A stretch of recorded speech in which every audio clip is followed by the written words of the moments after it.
Hello everyone, colour papers use பண்ணி எப்படி அழகாக ஒரு ஆப்பிள் பண்ணலான்றதை இந்த வீடியோவில் பார்க்கலாம்.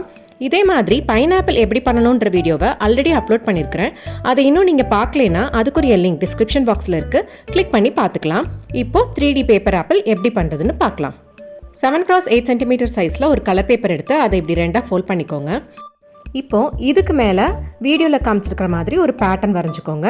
அடுத்து நம்ம வரைஞ்சிருக்கிற பேட்டர்ன் மேலேயே இந்த மாதிரி கட் பண்ணி எடுத்துக்கோங்க.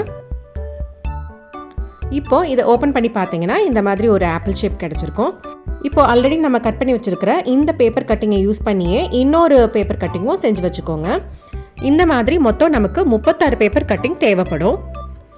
இப்போது ஒரு பேப்பர் கட்டிங் எடுத்து அதை வீடியோவில் காமிச்சிருக்கிற மாதிரி ஃபோல்ட் பண்ணிக்கோங்க. இதை இப்படி நல்லா ப்ரெஸ் பண்ணிவிட்டு ஓப்பன் பண்ணி பார்த்தீங்கன்னா இதில் 5 லைன் இம்ப்ரெஷன்ஸ் க்ரியேட் ஆகிருக்கும். இதில் செகண்ட் அண்ட் ஃபோர்த் லைனில் மட்டும் க்ளூ அப்ளை பண்ணிக்கணும். இப்படி க்ளூ அப்ளை பண்ணிவிட்டு ஃபோல்ட் பண்ணி பேஸ்ட் பண்ணிக்கோங்க. இதே மாதிரி எல்லா பீசஸ்லேயும் நம்ம செகண்ட் அண்ட் ஃபோர்த் லைனில் மட்டும் க்ளூ அப்ளை பண்ணி பேஸ்ட் பண்ணிக்கணும். ஸோ இந்த மாதிரி 36 பீசஸ்லேயும் க்ளூ அப்ளை பண்ணி பேஸ்ட் பண்ணி வச்சுக்கோங்க. அடுத்து இந்த பீசஸ் எல்லாம் ஒன்று ஒன்றா எடுத்து ஃபர்ஸ்ட், தேர்ட் அண்ட் ஃபிஃப்த் லைனில் மட்டும் க்ளூ அப்ளை பண்ணி ஒருதுக்கு மேலே ஒரு இதை வச்சு பேஸ்ட் பண்ணிக்கிட்டே வரணும். இங்கே நல்லா நோட் பண்ணிக்கோங்க, ஃபோல்ட் பண்ணுறதுக்கு முன்னாடி செகண்ட் அண்ட் ஃபோர்த் லைனில் மட்டும் க்ளூ அப்ளை பண்ணி பேஸ்ட் பண்ணி ஃபோல்ட் பண்ணோம். இப்போ ஓட்டுறப்ப ஃபர்ஸ்ட், தேர்ட் அண்ட் ஃபிஃப்த் லைனில் க்ளூ அப்ளை பண்ணி பேஸ்ட் பண்ணிகிட்டே வரோம். ஸோ இப்படி பண்ணாமல் எல்லா லைன்லேயும் க்ளூ அப்ளை பண்ணி பேஸ்ட் பண்ணிட்டீங்கன்னா அதுக்கப்புறம் நம்ம அதை ஓப்பனே பண்ண முடியாது, ஃபுல்லாக ஒட்டிக்கிறோம்.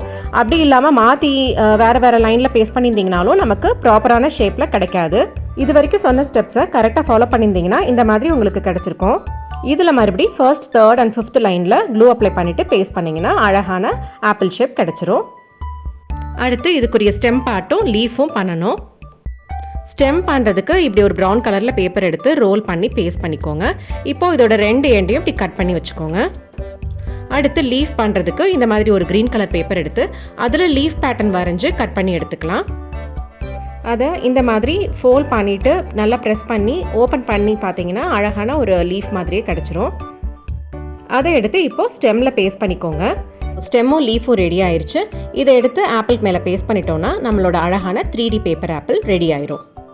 இந்த வீடியோ உங்களுக்கு பிடிச்சிருந்தா லைக் பட்டனை கிளிக் பண்ணுங்கள். இந்த வீடியோ உங்கள் ஃப்ரெண்ட்ஸுக்கும் யூஸ்ஃபுல்லாக இருக்கும்னு நினச்சிங்கன்னா ஷேர் பண்ணுங்கள். இந்த மாதிரி இன்னும் நிறைய வீடியோஸ் பார்க்குறதுக்கு மறக்காமல் சப்ஸ்கிரைப் பண்ணுங்கள். சீக்கிரமாகவே இன்னொரு வீடியோ போஸ்ட் பண்ணுறேன். தேங்க்யூ, பாய்.